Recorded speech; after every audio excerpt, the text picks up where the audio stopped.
it's Tina Marie, and welcome to another step-by-step video.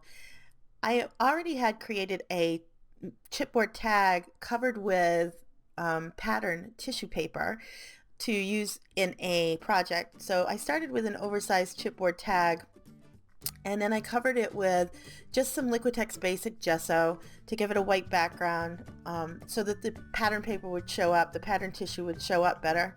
And then I just took a piece of pattern tissue, making sure that some of the markings were showing, and adhered it with some Liquitex matte medium.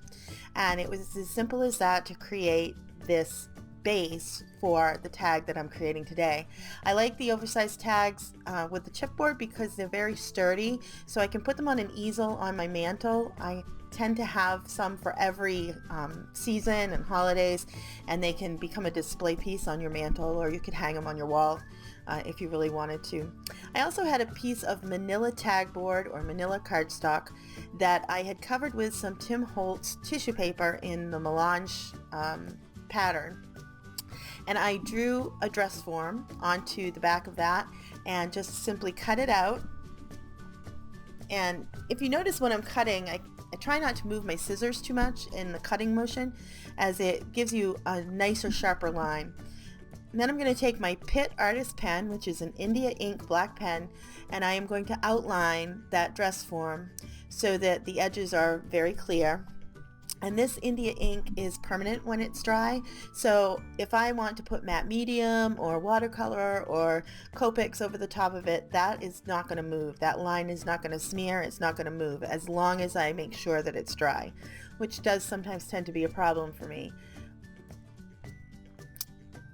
So once I know that it's the size that I want it to be, I know that it's going to fit on that tag the right way, I pull out my Julie Nutting doll stamps, which I absolutely love, and I'm getting more and more all the time. I'm kind of trying to collect them. I love them. In this project, I decided to use the Marisol doll stamp and the Natalie doll stamp. And what I'm going to do, as I did in one of my previous step-by-steps, is I'm going to use the upper half of Marisol and just the legs of Natalie. I really love the high heels on Natalie, and Marisol tends to have the curved bottom of her toes, and Natalie has those nice pointy high heels, and it actually even shows a side view of the heel, and I just really love that look. So I take Natalie's legs and put them on other dolls quite often. So I just used some Ranger Jet Black Archival ink here.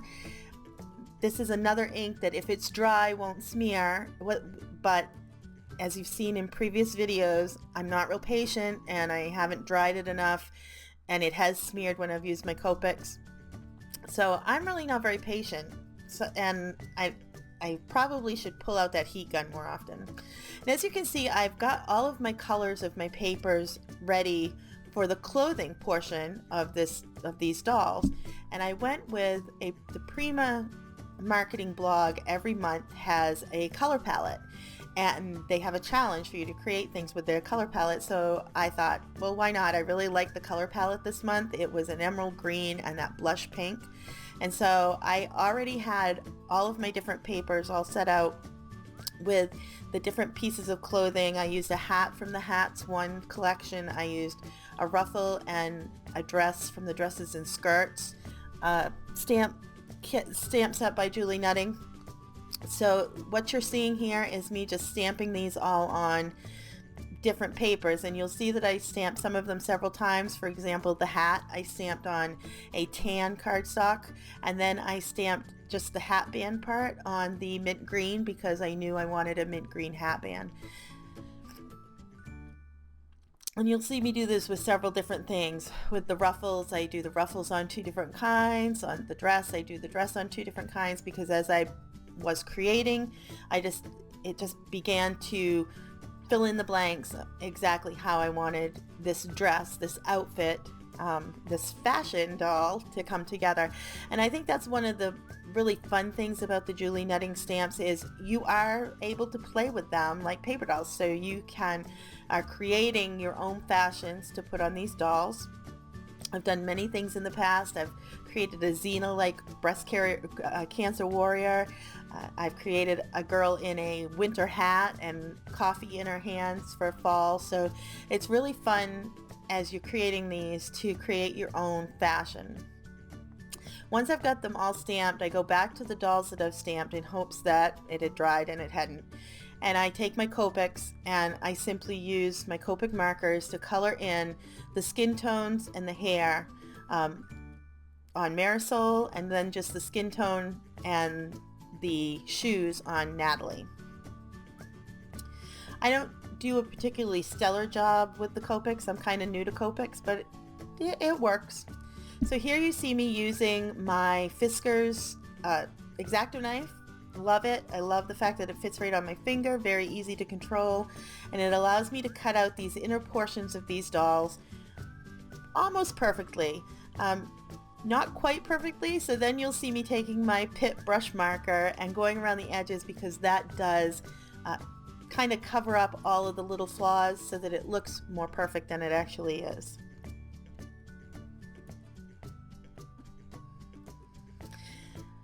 What I'm showing you here is that I took a small punch and I punched some of those emerald green dots, just a circle punch, and very small, and I did some dots to put on the skirt of my dress. I decided that this was going to be a mint green skirt with the emerald green polka dots, and so using my Scotch quick drying adhesive in my fine point applicator bottle, I applied some polka dots, and I did it both to the skirt, and later on I also did it to the hat band so that matched. And then I wanted a pink top to this outfit, so I took that blush pink portion of the dress and cut it, and then just applied it to the top. And now here you see me layering the ruffles, the pink over the top of the emerald, in order to make a kick ruffle at the bottom of the skirt. The quick dry adhesive is just that. I can put it together and I really don't have to wait, so my impatience works with that particular glue, and so I use it for a lot of things, and the fact that I can put it in the fine line bottle gives me a lot of control over where that glue is going, and for putting together these paper dolls, it really works wonderfully. Once I have the dress on the Marisol portion of the doll, then I'm going to attach those legs that came from Natalie.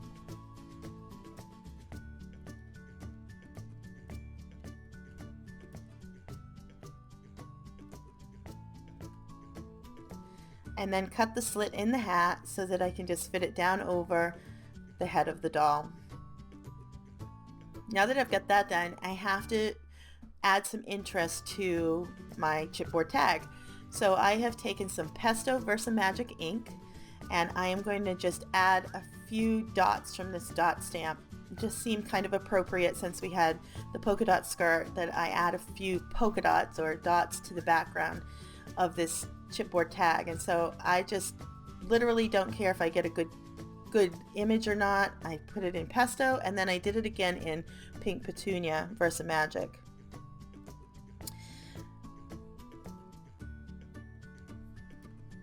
Dried that with the heat gun to make sure that that wasn't going to smear when I added a Paris map from a travel guide that I got at a thrift store. It's a street map level of Paris, and I add that, as well as there's a little clip for the word couture, and it was the word couture and the definition from a French-English dictionary. So I add both that little definition as well as the Paris street map to my tag with some matte medium.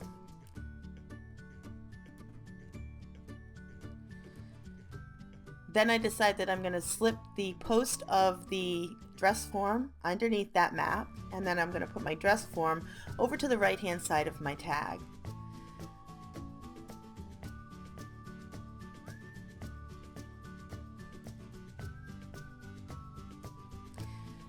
As I'm attaching it, I realize that it looks pretty plain, so I know that I'm going to have to dress up that dress form as well. So once I get everything adhered solidly,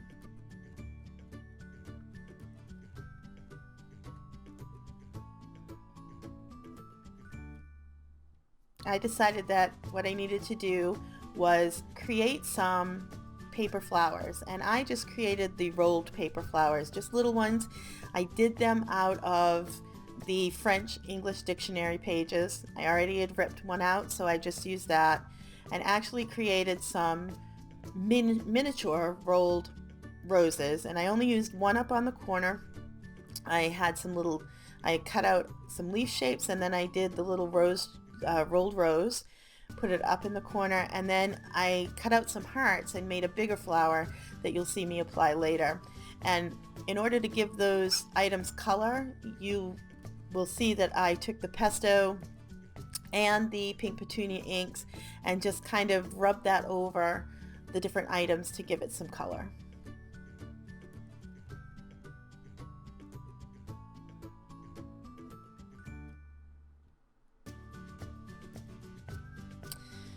I then cut out the words "Hello Spring" in a watercolor font on my Cricut, and decided that I was going to watercolor those in the blush pink and in the emerald, but I wanted it to have a gradient look. So I pulled out my Artist Loft watercolors. This is a really inexpensive watercolor set that I got at Michael's, but it really has some vibrant coloring, and I use it a lot for different things, and so it really worked well for coloring these particular items. And you'll see me spray it's cut out of watercolor paper, so you'll see me spray that with water first and then take the watercolor to it, and that allows it to really blend together and really give me a nice gradient effect. Once those were dry, I was able to take my score tape and my Scotch foam tape to adhere my paper doll.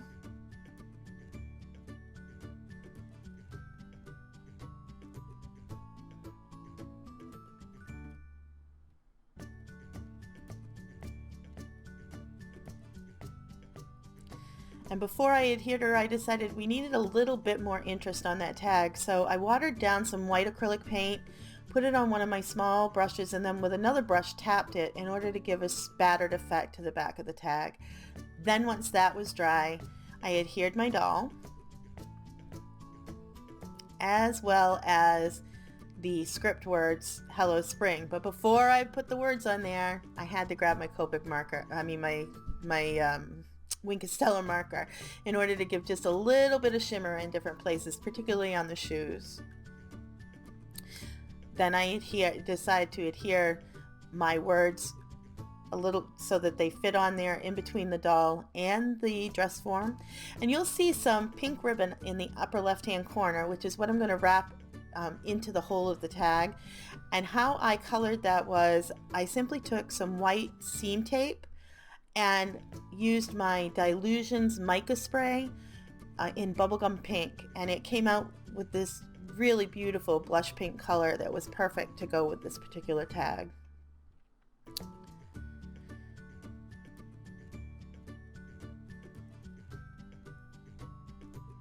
You see me here tying a bow onto the tag, and that's that. A Hello Spring tag created with Julie Nutting stamps with the Prima palette for March. Thanks for watching. If you enjoyed this video, please give it a thumbs up and subscribe to my channel so that you don't miss any of my videos.